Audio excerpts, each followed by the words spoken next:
प्रिय विद्यार्थियों, आज हम पढ़ेंगे भारत में शासन के संदर्भ में ही संघीय कार्यपालिका, राष्ट्रपति का निर्वाचन एवं शक्तियाँ, प्रधानमंत्री की स्थिति और कार्य। तो देखिए, राष्ट्रपति, प्रेसिडेंट ऑफ इंडिया। राष्ट्रपति में के बारे में देखिए, अगर हम विश्व स्तर पर देखें तो जितने भी लोकतांत्रिक देश हैं उसमें शासन के दो स्वरूप पाए जाते हैं, संसदात्मक और अध्यक्षात्मक। जैसा कि प्लस वन में हमने पढ़ा था, संसदात्मक शासन में जो कार्यपालिका होती है और विधायिका, वो आपस में घनिष्ठ रूप से संबंधित होती है। संसदात्मक शासन में कार्यपालिका और विधायिका परस्पर घनिष्ठ रूप से संबंधित होती है, एक दूसरे से जुड़ी हुई रहती है। ये ध्यान रहे, बहुत विशेष बात है ये। केवल संसदात्मक शासन में इसमें जो कार्यपालिका का निर्माण है वो विधायिका या संसद में से होता है। इसीलिए जैसे मैंने पहले बताया आपको, कार्यपालिका और विधायिका घनिष्ठ रूप से संबंधित होती है। उसका कारण यही है कि कार्यपालिका का निर्माण है वो विधायिका या संसद में से किया जाता है, अर्थात कार्यपालिका के सदस्य व्यवस्थापिका या संसद के भी सदस्य होते हैं। ध्यान रहे, यानी कि पहले वो व्यवस्थापिका या संसद के सदस्य होते हैं, उसके बाद वो कार्यपालिका के सदस्य होते हैं। इसको दूसरे शब्दों में मैं कहूँ कि जो विधायिका के सदस्य होते हैं उन्हीं में से कार्यपालिका के सदस्यों का चयन किया जाता है।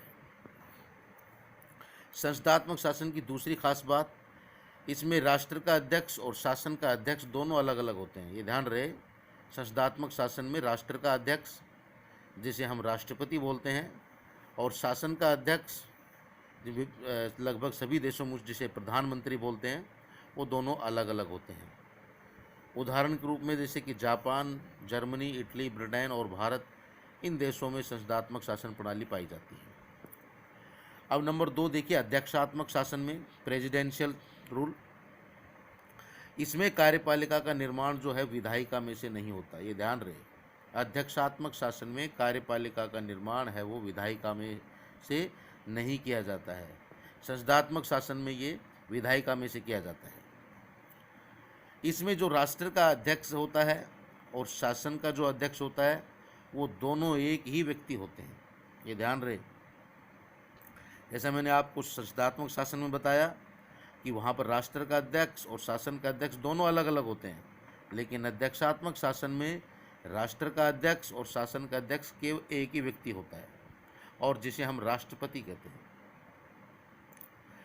ये जो स्वरूप है शासन का वो कहाँ पाया जाता है, इसके जो प्रमुख उदाहरण है, बहुत बढ़िया उदाहरण है जो, वो है अमेरिका, दूसरा ब्राज़ील। अब देखिए भारत में कार्यपालिका का स्वरूप क्या है, nature of executive in India.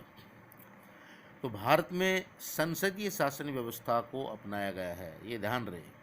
Bharat में अध्यक्षात्मक शासन को नहीं अपनाया गया है, भारत में संसदात्मक शासन व्यवस्था अपनाई गई है।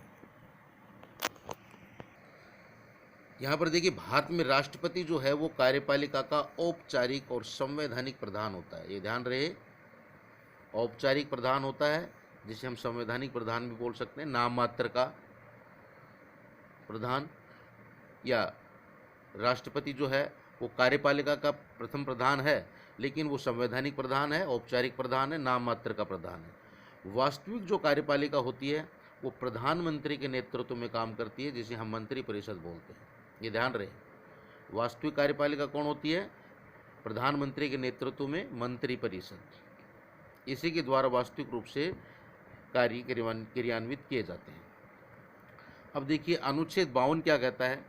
तो अनुच्छेद 52 जो की व्यवस्था है वो है ये कि भारत का एक राष्ट्रपति होगा। इसको हम दूसरे शब्दों में ऐसे बोल सकते हैं कि भारत में राष्ट्रपति के पद की जो व्यवस्था की गई है वो अनुच्छेद 52 में की गई है। आपका सवाल बनता है कि भारत में राष्ट्रपति के पद का प्रावधान किस अनुच्छेद के अंतर्गत किया गया है? तो अनुच्छेद 52। या भारत में राष्ट्रपति के पद की व्यवस्था किस अनुच्छेद के अंतर्गत की गई है? अनुच्छेद 52, ये ध्यान रहे। अनुच्छेद 53 के अनुसार संघ की कार्यपालिका शक्ति यानी कि केंद्रीय स्तर पर पूरे देश की जो कार्यपालिका जो शक्ति है वो राष्ट्रपति में निहित होगी। ये ध्यान रहे, वो ये कार्यपालिका शक्ति राष्ट्रपति में निहित होगी, लेकिन वह वास्तविक रूप से इसका प्रयोग नहीं करेगा। देखिए आगे, जिसका प्रयोग वह स्वयं, जो उसको विवेक अनुसार जो अधिकार दे रखे हैं वो, या अपने अधीनस्थ अधिकारियों द्वारा करेगा। यहाँ पर अनुच्छेद 53 के अंदर प्रावधान को स्पष्ट देखिए कि संघ की कार्यपालिका शक्ति राष्ट्रपति में निहित होगी। तो आपका सवाल बनता है यहाँ पर कि संघ की कार्यपालिका शक्ति किस में निहित होगी? राष्ट्रपति में निहित होगी। और किस अनुच्छेद के अंतर्गत प्रावधान है? अनुच्छेद 53 के अनुसार। और इसका जो प्रयोग है वो वह स्वयं करेगा या फिर अपने अधीनस्थ अधिकारियों के माध्यम से करेगा, ये ध्यान रहे। आगे देखिए, राष्ट्रपति का निर्वाचन, इलेक्शन ऑफ प्रेसिडेंट। तो देखिए, राष्ट्रपति के निर्वाचन प्रणाली का उल्लेख अनुच्छेद 54-55 में किया गया है। ये ध्यान रहे, आपका यहाँ पर सवाल बनता है कि राष्ट्रपति की निर्वाचन प्रणाली का उल्लेख किन अनुच्छेदों में किया गया है? तो अनुच्छेद 54 और 55 में राष्ट्रपति के निर्वाचन प्रणाली का उल्लेख। अनुच्छेद 54 का क्या प्रावधान है कि राष्ट्रपति का निर्वाचन एक निर्वाचक मंडल के द्वारा किया जाएगा। ये ध्यान रहे, राष्ट्रपति का निर्वाचन किसके द्वारा किया जाएगा? एक निर्वाचक मंडल के द्वारा किया जाएगा। ये निर्वाचक मंडल क्या होता है? ये देखिए, निर्वाचक मंडल में दो खास बातें हैं।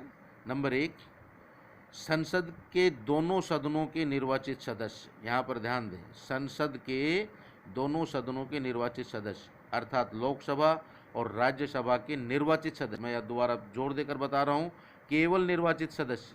देखिए, इसमें मनोनीत सदस्य भी होते हैं, तो मनोनीत सदस्य राष्ट्रपति के निर्वाचन में भाग नहीं लेते हैं। तो संसद के दोनों सदनों के निर्वाचित सदस्य हैं, वो भाग लेंगे। नंबर 2, राज्यों की विधानसभाओं के निर्वाचित सदस्य, यहाँ पर भी देखिए, निर्वाचित सदस्य भाग लेंगे। राज्यों की विधानसभाओं के निर्वाचित सदस्य, जितने भी राज्य हैं उनके विधानसभाओं के निर्वाचित सदस्य, इनसे मिलकर एक निर्वाचक मंडल बनेगा ये। और ये निर्वाचक मंडल जो है वो राष्ट्रपति का निर्वाचन करेगा अनुच्छेद 54 के अनुसार। इसके बाद देखिए, तो राष्ट्रपति का निर्वाचन जो है वो अप्रत्यक्ष रूप से किया जाता है। जैसा मैंने आपको बताया कि राष्ट्रपति का निर्वाचन जो करेगा वो निर्वाचक मंडल करेगा, जनता नहीं कर रही है यहाँ पर राष्ट्रपति का निर्वाचन। जनता अगर राष्ट्रपति का निर्वाचन करती है तो इसको हम डायरेक्ट इलेक्शन बोलेंगे। प्रत्यक्ष रूप से कहा जाएगा कि राष्ट्रपति निर्वाचन जनता कर रही है प्रत्यक्ष रूप से। लेकिन देखिए, जनता नहीं कर रही है, जनता को पहले निर्वाचित किया जा रहा है। जनता के द्वारा जो निर्वाचित हो रहे हैं वो जनप्रतिनिधि हो रहे हैं, संसद के सदस्य हैं, राज्य विधानमंडलों के सदस्य। उसके बाद ये निर्वाचित जो प्रतिनिधि हैं वो राष्ट्रपति का निर्वाचन करते हैं। इसलिए हम कह सकते हैं कि राष्ट्रपति का निर्वाचन जो है वो अप्रत्यक्ष रूप से किया जाता है। और राष्ट्रपति के निर्वाचन में या चुनाव में एक विशेष विधि अपनाई जाती है। ये विशेष विधि क्या है ये मैं अगली वीडियो में चर्चा करूँगा। इस अब तक के जो मैंने आपको बातें बताई है, इसके अंदर जो भी मैंने आपको पढ़ाया है, इसको समझने की कोशिश करें। और जो चीज़ें समझ में नहीं आए तो वो जो भी ग्रुप है उसमें आप क्रॉस क्वेश्चन करके मेरे से पूछ सकते हैं। धन्यवाद।